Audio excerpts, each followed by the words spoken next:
page. Ajatasattu 193 to 461 BCE.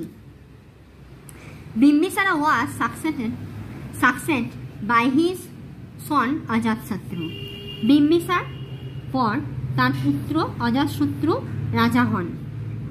He is known to have been a cruel king, trying to suppress the rise of Buddhism and Jainism.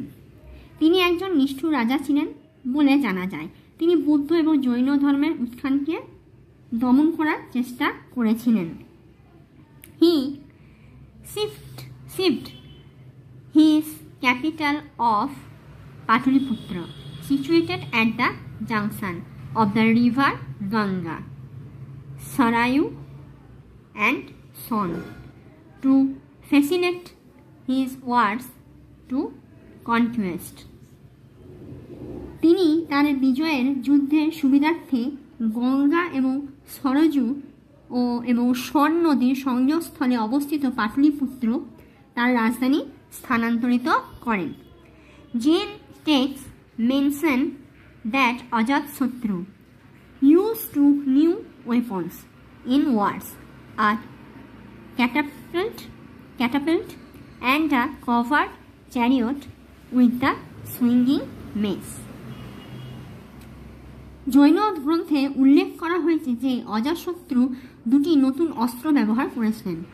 একটা হচ্ছে catapult এবং একটি দোলাওয়া গদা সহ একটা আচ্ছাদিত রথ। The rulers who succeeded Ajatashatru were weak. Ajatashatru শাসকরা দুর্বল ছিলেন। অজাতশত্রু শাসক হিসাবে দুর্বল ছিলেন। The Nanda dynasty was the last prominent dynasty of Magadha before Chandragupta Maurya conquered Magadha and established the Mauryan dynasty. Chandragupta Maurya Magadha জয় করে মৌর্য রাজবংশ প্রতিষ্ঠার আগে নন্দ রাজবংশ ছিল মগধের শেষ বিশিষ্টাংশ রাজবংশ। নেক্সট, লাইফ ইন মগধা মানে মগধার জীবন। পজিশন অফ দ্য কিং, রাজার পদ। The king had absolute powers as sanctioned by the Brahmins. রাজার নিরঙ্কুশ ক্ষমতা ছিল ব্রাহ্মণদের দ্বারা অনুমোদিত।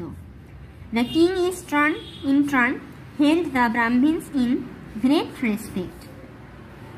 পালাক্রমে ব্রাহ্মণদের অত্যন্ত সম্মানের সাথে ধরে রাখা হতো। He performed sacrifices such as the Ashwamedh Yajna to establish his supremacy. তিনি তার আধিপত্য প্রতিষ্ঠার জন্য অশ্বমেধ যজ্ঞের মতো যজ্ঞ করেছিলেন তারা। He ruled with the help of other officials such as the Senani Commander-in-Chief and Amatyus officers in charge of revenue collection. মানে তিনি সেনানি, কমান্ডার ইন চিফ এবং অমাত্যদের রাজস্ব সংগ্রহের দায়িত্বপ্রাপ্ত কর্মকর্তাদের মতো অন্যান্য কর্মকর্তাদের সহায়তায় শাসন করছিলেন। The king had the right of collect taxes. This taxes were spent on. কর আদায়ের অধিকার ছিল রাজার। এই করগুলি ব্যয় করা হয়েছিল। Next, paying salaries to the officers and soldiers in the army. সেনাবাহিনীতে অফিসার এবং সৈনিকদের বেতন প্রদান করা হতো। The king had maintained a huge army as the Mahajanapadas were always fighting with each other.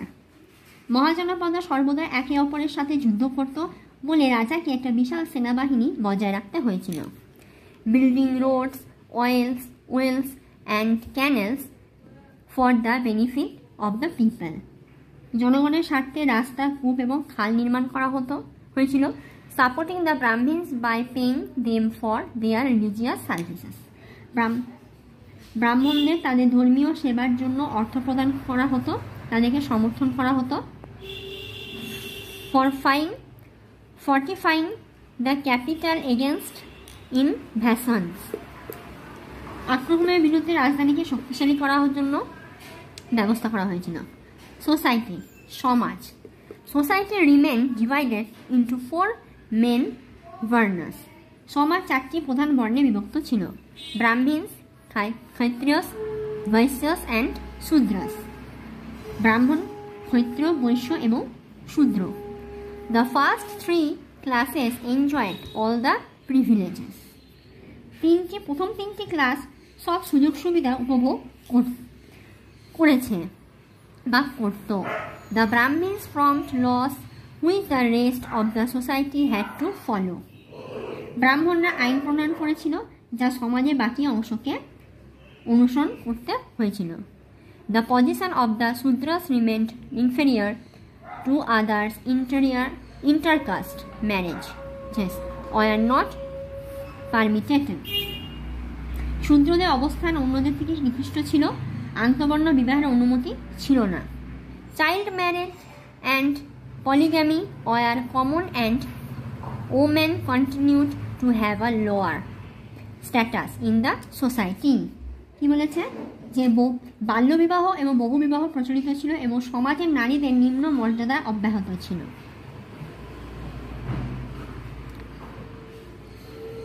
They were expected to serve the men. কি না, তারা পুরুষদের সেবা করার আশা করত, পুরুষদের তাদেরকে সেবা করতে হতো। They were expected to serve the men. The system of varnashram or the 4 stages in a man's life was followed rigidly. বর্ণাশ্রম পদ্ধতি বা মানুষদের জীবনে 4টি স্তর তাদেরকে কঠোরভাবে অনুসরণ করতে হতো। এরপর হচ্ছে রিলিজিয়ান্স মানে হচ্ছে ধর্ম। Brahmanism was the dominant religion. ব্রাহ্মণরা ছিল ধর্ম পালন করত, তারাই ধর্ম সৃষ্টি করেছিল। The Brahmins conducted all the rituals and ceremonies in Sanskrit. ব্রাহ্মণরা সংস্কৃতের প্রথম আচার অনুষ্ঠান পরিচালনা করত। A language not understood by the common people. এই ভাষা সাধারণ মানুষরা বুঝতে পারত না। The yojanas or sacrifice were very expensive.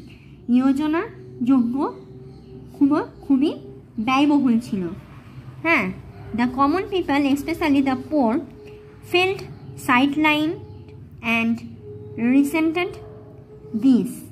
সাধারণ মানুষরা বিশেষ করে দরিদ্ররা এতে খুব প্রকাশ করত। কেন? This paved the way for the rise of Buddhism and Jainism. এটি বৌদ্ধ এবং জৈন ধর্মের উত্থাপনের পথ প্রশস্ত করেছিল। যেহেতু এই রিলিজিয়ানটা যজ্ঞটা কঠিন ছিল, সাধারণ মানুষরা করতে পারতো না, এক্সপেন্সিভ ছিল, তাই তখন থেকেই তার পথ থেকে বৌদ্ধজম এবং জৈনজমের পথ প্রশস্ত হলো, ধর্মের পথ প্রশস্ত হলো উত্থান করার। আচ্ছা, টাইম টু থিঙ্ক বাদ দিয়ে ইকোনমিক কন্ডিশন, অর্থনৈতিক ব্যবস্থা। ইকোনমিক কন্ডিশন, অর্থনৈতিক ব্যবস্থা। Agriculture was the main sources of revenue for the state. রাজস্বের প্রধান উৎস ছিল কৃষি। Wheat, rice, cotton, sugar cane, vegetables and oil seeds. গম, ধান, তুলা, আখ, শাক সবজি এবং তৈলবীজ ছিল প্রধান ফসল। Rice was the staple food. ভাত ছিল প্রধান খাদ্য। The peasant had to pay 1/6 of his produce of the king. কৃষককে তার উৎপাদিত ফসলে 1/6 রাজাকে দিতে হতো। This was called bhaga or share. একে বলা হতো ভাগা বা ভাগ। In the beginning, taxes were collected in kind. শুরুতে কর আদায় করা হতো প্রকার ভেদে। Next page. In the forms of products or services, পণ্য এবং পরিষেবার form. Artisans and craftsmen also had to pay taxes. কারিগর ও কারিগরদেরও কর দিতে হতো। A weaver or blacksmith would work for the king one day every month. একজন তাঁতি বা কামার প্রতি মাসে একদিন রাজার জন্য কাজ করবে। Later this barter system changed and coins of silver, copper and gold were issued by the state. পরবর্তীতে এই বিনিময় ব্যবস্থা পরিবর্তিত হয় এবং রাষ্ট্র কর্তৃক রৌপ্য, তামা এবং সোনার মুদ্রা জারি করা হয়। Taxes were levied or traders. ব্যবসায়ীদের ওপর কর আরোপ করা হয়। Hunters also had to pay taxes in kind with some part of their hunt. শিকারীদেরও তাদের শিকারের কিছু অংশ নিয়ে কর দিতে হতো। When coins were introduced, taxes were collected in cash.